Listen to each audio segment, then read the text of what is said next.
રાધે રાધે, કેમ છો મિત્ર? જય માતાજી. બધા મજામાં? તો બસ અમે પણ બધા મજામાં છે. હું રીના છું, મારું નામ રીના છે. હું અમદાવાદમાં રહું છું, હાઉસવાઈફ છું અને મિની વ્લોગ લઈને આવી છું. મારો વિડીયો ગમે તો ચેનલને કરી દેજો સબસ્ક્રાઈબ, અને કાંઈ ભૂલ હોય તો માફ કરજો અને કોમેન્ટ પણ કરજો. તો ફૂલ હાર લેવા ગઈ હતી માર્કેટ તરફ, અને હવે ગરમીના લીધે ઉનાળો મતલબ આવી ગયો છે અને તડકો બી જલ્દી આવી ગયો. 7:30 જ થયા હતા અને મેં પૂજા કરવામાં મારે થોડું લેટ થઈ ગયું હતું. આ પૂરા ઘરમાં મેં ધૂપ આપી અને પછી મેઇન ગેટે હું ધૂપ મૂકી દીધો, જેથી પૂરા ઘરમાં પોઝિટિવ એનર્જી રહે. અને સુખડીનો નિવેશ કર્યો હતો. પછી મેં કંઈ શૂટ કર્યું નહીં, અને પછી બપોરના ટાઈમે મારી યશ્વી કે મમ્મા બહુ ટાઈમ થઈ ગયો, પનીરની સબ્જી જ નથી ખાતી આપણે. તો બસ મેં પાલક પનીર વિચાર્યું, પાલક મતલબ પડી હતી તો પાલક પનીર બનાવવાનું વિચાર્યું. પહેલી વાર હું આવી રીતે પાલકને ફ્રાય કરીને બનાવું છું, નહીંતર હું હંમેશા પાલકને છેલ્લે એન્ડમાં જ નાખી દઉં છું. અને પાલકને મેં તૈયાર જ રાખી દીધું હતું, પાલક જ બનાવવાનો વિચાર હતો. તો પાલક તૈયાર હતો અને એને મેં બોઇલ કરીને મિક્સરમાં થોડો પીસી દીધો. સરસ મજાની એની પ્યુરી થઈ ગઈ. અને લો ફટાફટ બેઝિક મસાલા એડ કરીને મારું તૈયાર જ છે પાલક પનીરની સબ્જી.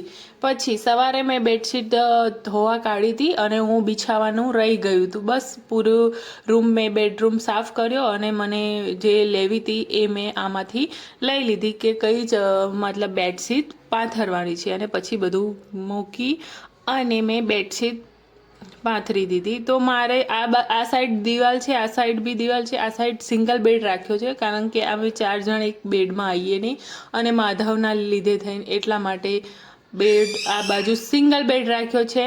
એ કામ બધું પતાવીને હું નીકળી હતી હોસ્પિટલ. તો બીચમાં પેટ્રોલ પંપ આવ્યું અને મને પેટ્રોલ ઓછું હતું, તો પેટ્રોલ પુરાવા ગઈ અને લાઇનમાં ઊભું રહેવું પડ્યું હતું, કારણ કે ખબર નહીં કેમ લાઈન આટલી બધી હતી. હોસ્પિટલ આવી, હોસ્પિટલથી ઘરે આવી અને જો મારી યશ્વીએ મારે થોડો પ્રોબ્લેમ હતો, એટલા માટે મેં MRI કરાવ્યું હતું, જે હું નેક્સ્ટ વ્લોગમાં કહીશ કે શું થયું છે. અને આવીને મેં મોટો એવો ગ્લાસ પાણી પી લીધું, કારણ કે બહુ જ તરસ લાગી હતી. હું પાછું લાઇનમાં ઊભી રહી હતી અને જોડે હું લઈને આવી હતી ફ્રૂટ. તો બસ એ ફ્રૂટ લઈને આવી. હવે એ ફ્રૂટને હું ફટાફટ હું બાસ્કેટમાં રાખી દઉં. હમણાં તો ફ્રૂટ જ, કારણ કે માધવ બીમાર પડ્યો તો ત્યારથી અમારા ઘરમાં ફ્રૂટ તો આવતું જ હતું પણ ઓછું આવતું હતું. અને એક જ વસ્તુ કેળા જ અમારા ભાવે બધાને, તો હવે બધું જ આવે છે. અને પછી એ બધું મૂકીને હું લસણ ફોલવા લાગી ગઈ, કારણ કે એક સાથે જ હું ફોલીને મૂકી દઉં છું. અને એમાં મારો માધવ મારી હેલ્પ કરે છે. વિડીયો ગમે તો લાઈક કરજો.